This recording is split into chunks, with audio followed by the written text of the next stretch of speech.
Okay viewers, virtual ভার্সিটির পক্ষ থেকে আপনাদের সবাইকে স্বাগত জানাচ্ছি। আজ আমরা দেখব ইংল্যান্ডের জিওগ্রাফি জিওগ্রাফি অফ ইংল্যান্ড। তো জিওগ্রাফি অফ ইংল্যান্ডের প্রথমে আমরা ইংল্যান্ডের ম্যাপটি দেখে নিচ্ছি। এটা হচ্ছে ইউকের ম্যাপ, গ্রেট ব্রিটেনের ম্যাপ দেখছি আমরা। প্রথমে দেখো গ্রেট ব্রিটেনের ম্যাপ আছে। ম্যাপটি দেখছো কি? ম্যাপটা কালার বলো আমাকে যে কি কালার আছে। তোমাদের কাছে কালার দেখছো না তোমরা, আমি দেখছি কালার। কালারটা হচ্ছে ব্লু। ওই যে প্রথমটাই ম্যাপ, ওটাই ম্যাপ। দেখছো? দেখো ওখানে একটা ক্রস চিহ্ন আছে, ক্রস আছে না একটা, এবং ক্রসের পাশে আরো কয়েকটা, মানে একদিকে হচ্ছে তোমার প্লাস, আবার একদিকে হচ্ছে ইনটু, এই সব মিলে একটা ইউকের ম্যাপ এটি।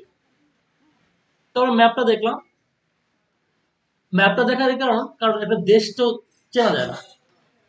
একটা দেশকে চেনা যায় কি দেখে? ম্যাপ দেখে। তোমরা ওকে হেল্প করো, ওকে পায় নাই, পাইছো তুমি? UK map. তো আমরা এখন পৃথিবীর যে ম্যাপ আছে, সেই ম্যাপে ওখানে দেখো আছে ইউকে ইন দা ওয়ার্ল্ড, উপরে দেখো ইউকে ইন দা ওয়ার্ল্ড। তো পুরো পৃথিবীটাকে এরকম দেখতে, এত বড় একটা গোলাকার বস্তু পৃথিবী, তার মাঝখানে ছোট্ট একটা জায়গা দেখো আছে, ওটা ইউকে। দেখা যাচ্ছে? আমি আস্তে আস্তে তোমাদেরকে ইউকের ভিতরে নিয়ে যাবো। আমার কথা ইউকে করছো? তুমি দেখলে কিন্তু কোথায় আছে ইউকে? এই যে ইউকে। এখন মনে রাখবা, আমি যেটা তোমাদেরকে বলছি, ম্যাপ দেখার সময় ম্যাপ দেখার সময় মনে রাখবা যে ডান দিকে পূর্ব, ডান দিকে পূর্ব, বাম দিকে পশ্চিম। ডানে পূর্ব হলে বামে পশ্চিম হবে, উপরে উত্তর, নিচে দক্ষিণ।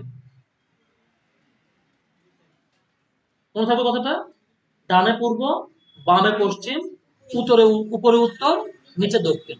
ঠিক আছে? তো সেটি আমরা এখন দেখবো। দেখো, আমরা এরপর দেখছি ইউকের ইউরোপে কোথায় আছে। আমরা আস্তে আস্তে কিন্তু বললাম পৃথিবী থেকে ইউরোপে চলে আসলাম, কারণ আমরা জানি যে ইউকে দেশটা কোথায় অবস্থিত? ইউরোপে অবস্থিত। তো ইউরোপ মহাদেশটা এই যে এখানে একটু বড় দেখা যাচ্ছে। দেখো,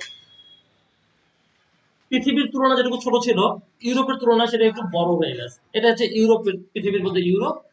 এই জায়গাটা হচ্ছে এই নীল যে জায়গাটা দেখতেছো তোমরা, তোমাদের কাছে নীল নাই, তোমাদের কাছে একটু বেশি ব্ল্যাক হয়ে আছে, ওটা হচ্ছে তোমার ইউকে। ঠিক আছে? এখন আমরা ডিরেকশন অফ ম্যাপ দেখবো। দেখো তো, আমি যেটা বলেছিলাম তোমাদের যে নর্থ হচ্ছে উপরে, আছে কিনা নর্থ উপরে, ইস্ট ডানে আছে, ওয়েস্ট বামে আছে, সাউথ নিচে আছে। এভাবে তোমাদের মনে রাখতে হবে। নেক্সট খেয়াল করো, ওয়েস্ট ইউরোপের ম্যাপ দেখবো আমরা, কারণ ইউরোপ মহাদেশ দুটি ভাগে বিভক্ত। কয়টি ভাগে বিভক্ত? দুটি ভাগে বিভক্ত। একটি ভাগে গণতন্ত্র প্রাধান্য বিস্তার করেছে, আরেকটা ভাগে সমাজতন্ত্র প্রাধান্য বিস্তার করেছে। পূর্ব ভাগে সমাজতন্ত্রকে প্রাধান্য বিস্তার করেছে রাশিয়ার প্রভাবে। ক্লিয়ার? এটা হচ্ছে পূর্ব ইউরোপ। আর পশ্চিম ইউরোপ গণতান্ত্রিক দেশ। তো পূর্ব ইউরোপ খুব বেশি ধনী রাষ্ট্র না, কিন্তু পশ্চিম ইউরোপের রাষ্ট্রগুলো বেশিরভাগই ধনী। পশ্চিম ইউরোপের কিছু দেশের নাম করলে তুমি বুঝবা যে হ্যাঁ স্যার, এরা ধনী রাষ্ট্র। আর তুমি পূর্ব ইউরোপের দেশগুলোর নামই হয়তো কখনো কখনো শোনো নাই। নাম দুইটা বলি আমি: England, France, Germany, Italy, Belgium, Netherlands, Sweden, Denmark, Spain. বলো এখন, কোন দেশকে গরিব মনে হয়েছে তোমার? মনে হয় না। এখন আমি তোমাকে পূর্ব ইউরোপের একটা দেশের নাম বলি, তুমি দেখো পছন্দ করো কিনা। Bulgaria, Lithuania, Latvia, Estonia. Sir, নাম শুনে নাই, আমি কি ভুল বলেছি? তার মানে পূর্ব ইউরোপটা অপেক্ষাকৃত দরিদ্র, মানে কম ধনী, আর তারা হচ্ছে বেশি ধনী দেশ। ক্লিয়ার? তো এই পশ্চিম ইউরোপেই মূলত আমাদের ইউকে বা ইংল্যান্ড অবস্থিত। ঠিক আছে? এখন দেখো কোথায় ইংল্যান্ড অবস্থিত, তোমরা খুঁজে বের করো ইউকে খুঁজে পাও কিনা। সেই জায়গাতে তোমরা নোটিস করো, দুজনে একটা দাগ দাও যে আমরা ইউকে পেয়েছি। ইউকে পেয়েছো না? পায়। তো ইউকে, এটা হচ্ছে ইউকে, ইউনাইটেড কিংডম। একটু ভালো করে খেয়াল করে দেখো যে আমি যে দেশগুলোর নাম বললাম সেই নামগুলো আছে কিনা এখানে। উপর থেকে দেখে আসো, ফিনল্যান্ড, উপর দেখো ফিনল্যান্ড পাইছো, সুইডেন, নরওয়ে পাইছো কি তুলি? এই যে আরো উপরে যাও, আরো উপরে যাও, ডানে যাও, ডানে যাও, এই যে Finland, Finland, Sweden, Norway, Denmark পাইছো, এই যে নেদারল্যান্ডস, নেদ লেখা আছে না, নেদ, Netherlands, Germany, Belgium, France, Spain, Portugal, Italy, Italy পাইছো? মাঝখানে হচ্ছে দেশের সুইজারল্যান্ড, লিচেনস্টাইন, এটা লিচেনস্টাইন, এটা লুক্সেমবার্গ, ঠিক আছে? এইগুলোই মূলত ধনী দেশ। এরপর অস্ট্রেলিয়া না, অস্ট্রিয়া এটা। ওকে, তো এটাই পশ্চিম ইউরোপ। আর পশ্চিম ইউরোপ থেকে দেখো এইটাকে বলা হয় মেইনল্যান্ড। কি বলা হয়? মেইনল্যান্ড। মেইনল্যান্ড কেন বলা হয়? দেখো এটা অনেক বড় ভূমি। তোমরা রাশিয়া কি খুঁজে পাইছো? রাশিয়া, বামে যাও, হ্যাঁ ডান দিকে যাও, দেখো রাশিয়া পাবে। রাশিয়া পেয়েছো? রাশিয়া এশিয়ায়ও আছে, ইউরোপেও আছে। তো এখানে আমরা যেটুকু দেখছি এটা হচ্ছে ইউরোপ। হ্যাঁ, তো ইউরোপের পুরোটা যেটুকু দেখছি বড় ইউরোপ, এটাকে বলা হয় মেইনল্যান্ড। মেইনল্যান্ড বুঝছো তো? প্রধান ভূমি। যদি তুমি সিরাজগঞ্জের কথা চিন্তা করো, তাহলে সিরাজগঞ্জের মেইনল্যান্ড হচ্ছে সিরাজগঞ্জ শহর। ম্যাচটা কি মেইনল্যান্ড হবে? চরগিরিশ, দোর্তা, জজিরা, নাটোরপাড়া, এগুলো মেইনল্যান্ড। এগুলো কি? এগুলো ইংল্যান্ড। আমাকে তুমি ভুল করতে পারলা? তার মানে এইটা হচ্ছে জার্মানি, ফ্রান্স, ইতালি, সিরাজগঞ্জ। আর ওই যে তোমার নাটোরপাড়া, ওই যে তোমার ইংল্যান্ড। বাইরে, মেইনল্যান্ডের বাইরে। কথা ক্লিয়ার না ফিরোজ?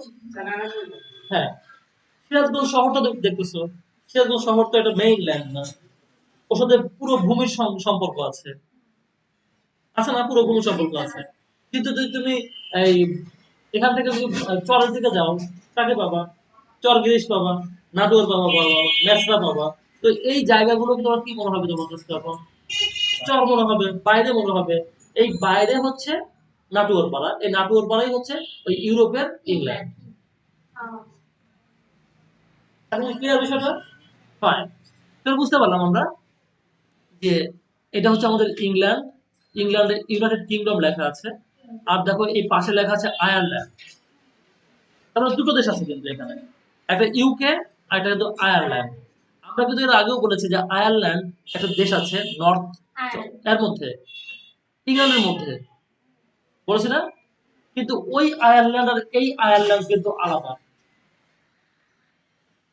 আয়ারল্যান্ড দুই ভাগে ভাগ করা। নর্থ আয়ারল্যান্ড হচ্ছে ইউকের মধ্যে, আর ও একটা স্বাধীন রাষ্ট্র। শুধু আয়ারল্যান্ড যেটা, সেটা হচ্ছে স্বাধীন রাষ্ট্র। ঠিক আছে সামিরা? ফাইন। তো আমরা এগুলো দেখলাম, এগুলো আমরা আঁকার চেষ্টা করবো, কিন্তু বাসায় হোমওয়ার্ক থাকবে, ভালো করে দেখবা যে কিভাবে এটা করা যাবে। এঁকে নিয়ে আসবো সামনের ক্লাসে পুরো এই যে পশ্চিম ইউরোপ যেটা, পশ্চিম ইউরোপটা এঁকে নিয়ে আসবো, কারণ পশ্চিম ইউরোপ তোমার খুব লাগবে। এরপর ইটালি লাগবে, গ্রিস লাগবে, তোমার ও খুব লাগবে। এই জন্য তোমার এটা আগে থেকে শিখে নিতে হবে। তো আমরা এখন দেখবো ইউনাইটেড কিংডম কেমন দেখা যায়, ইউকে কেমন দেখা যায়। হুম, আমি মৌখিকভাবে তোমাদের আগেই ধারণা দিয়েছি যে কেমন দেখতে হয়। ইউনাইটেড কিংডম চার ভাগে বিভক্ত, আমি তোদেরকে বলেছি। আমরা যদি উপর দিকে দেখি, উপর দিকে মানে কোন দিকে সাকি? উত্তর দিকে। উত্তর দিকে যদি আমরা দেখি তাহলে স্কটল্যান্ডকে পাই আমরা প্রথমে। দেখো স্কটল্যান্ড পেয়েছে। আচ্ছা, আমরা একটু নিচে নামলে আমরা দেখি ইংল্যান্ড। ইংল্যান্ড একটা বড় অংশ, সবচেয়ে বড় অংশটাই কিন্তু ইংল্যান্ড জুড়ে আছে। মানে গ্রেট ব্রিটেনের বড় অংশ ইংল্যান্ড না? এই তিনটা দেশ মিলে ইংল্যান্ডের সমান হয় না বোধ হয়, না হয় বোধ হয়, কারণ স্কটল্যান্ডটা বেশ বড়, তাই না? আর এই যে এইটুকু হচ্ছে তোমার নর্দার্ন আয়ারল্যান্ড, দেখো লেখা আছে নর্দার্ন আয়ারল্যান্ড, পেয়েছো? তাও না? তো নর্দার্ন আয়ারল্যান্ড এই চারটা মিলে দেখো, চারটা আমাদের স্ক্রিনে যারা দেখতেছো তাদের কালার আছে, তোমাদের মধ্যে কালারটা ভিন্ন করা নাই, কিন্তু দেখা যাচ্ছে কালারটা করে, তাই না? হ্যাঁ, আলাদা করে দেখা যাচ্ছে। তো সেক্ষেত্রে আমরা বুঝতে পারলাম যে এখানে দুটো দেশকে আমরা দেখছি, একটি আয়ারল্যান্ড আর একটি হচ্ছে ইউকে। ইউকের চারটা অংশ আমরা দেখে ফেললাম। কারো কোনো প্রশ্ন আছে কি? Fine. তো তোমরা একটু দেখো, আমি বলেছিলাম যে পশ্চিম দিকে হলো বামে, পশ্চিম দিক বামে পশ্চিম দিক না? বলো এখন যে ইউকের বামে কোন সাগর আছে? নর্থ আটলান্টিক ওশান, মানে সাগর না, মহাসাগর আছে। মহাসাগর আছে না? এখন বলো পূবে কোন সাগর আছে? উত্তর সাগর বা নর্থ সি। পূবে দেখা যাচ্ছে না? ফাইন, তাহলে এগুলো মনে রাখতে হবে যে আমাদের পশ্চিমে আছে হলো আটলান্টিক মহাসাগর, আর পূর্বে আছে উত্তর সাগর, নর্থ সি। এখন তোমরা নিচে মানে কি? দক্ষিণে। নিচে মানে দক্ষিণে না? দেখো তো নিচে কি তোমরা ইংলিশ চ্যানেল খুঁজে পাও? ইংলিশ চ্যানেল পেয়েছো, তাই না? সবাই পাইছো? ফিরোজ, ইংলিশ চ্যানেল হচ্ছে ফ্রান্স এবং ইংল্যান্ডকে বিভাজন করেছে। এই সেই বিখ্যাত চ্যানেল, যে চ্যানেল বাংলাদেশের ব্রজেন্দ্র সাঁতার দিয়ে অতিক্রম করেছিলেন। ব্রজেন্দ্র, বাংলাদেশের ব্রজেন্দ্র এখানে সাঁতার দিয়ে এই ফ্রান্স থেকে সে ইংল্যান্ড গেছিলেন সাঁতার দিয়ে। ঠিক আছে।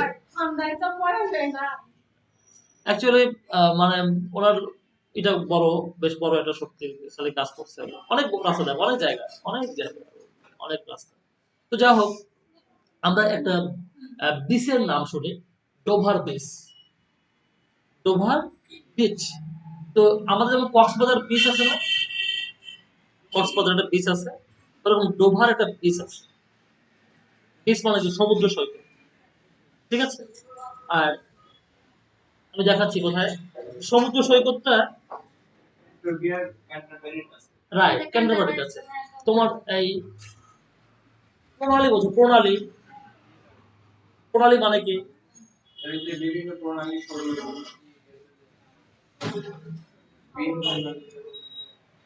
হ্যাঁ বলো, আমাকে বলো। প্রণালী বলো কি? প্রণালী। নালী শুনছো? নালী। নালা শুনছো? নালা। নালা শুনছো? নালা মানে হচ্ছে সংকীর্ণ পানির প্রবাহ, তাকে নালা বলা হয়। আমি কি ভুল বলছি? এই নালাকে আবার স্ত্রীলিঙ্গ করে বা ভিন্ন ভাবে আঞ্চলিক ভাবে বলা হয় নালী। ক্লিয়ার? নালা আর নালী। নালা বা নালীর ইংরেজি শব্দ হচ্ছে strait. Strait, S T R A I T, strait. S T R A I T, strait মানে, তার মানে কি হলো? স্ট্রেট আর নালী। ডোভার একটা স্ট্রেটের নাম। ডোভার হচ্ছে একটা স্ট্রেটের নাম। এখানে প্রবাহটা সরু হয়ে যায়, সেই জায়গাটাকে বলা হয় নালী। নদী কিন্তু প্রবাহ বড় প্রবাহ, নদীর প্রবাহ বড় না? কিন্তু কোথাও কোথাও এই নদী কোনো না কোনো প্রাকৃতিক কারণে সরু হয়ে যায়। সরু হয়ে গ্রামে ঢুকে যায়, ও খুব শক্তিশালী না, ও মাঝে মাঝে শুকিয়ে যায়, দুর্বল। ওকে বলা হয় নালী, ওকে বলা হয় স্ট্রেট। ক্লিয়ার? তো তোমরা এখন দেখো, ফ্রান্স এবং ইংল্যান্ড সবচেয়ে কাছাকাছি যে জায়গায় আসছে, ওই জায়গাটাতে দেখো লেখা আছে ডোভার, স্ট্রেট অফ ডোভার।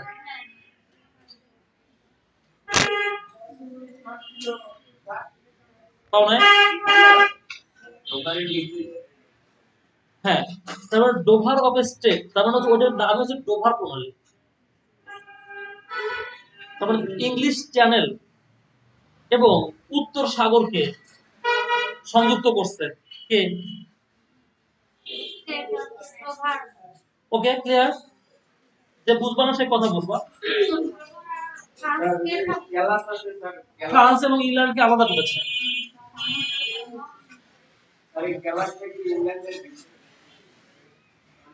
এগুলো সবই কোথায়?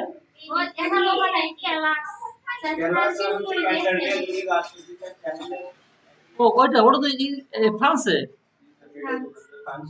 হ্যাঁ, তুমি এটা তো স্থলভাগ, স্থলভাগ তো ইংল্যান্ডে কিছু নাই।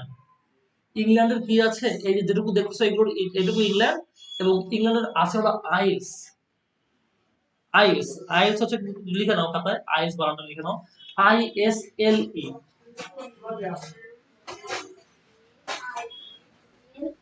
LE, আইল লিখছো না, এর সাথে এস দাও। হ্যাঁ, ISLE, এর সাথে এস দাও, আইস।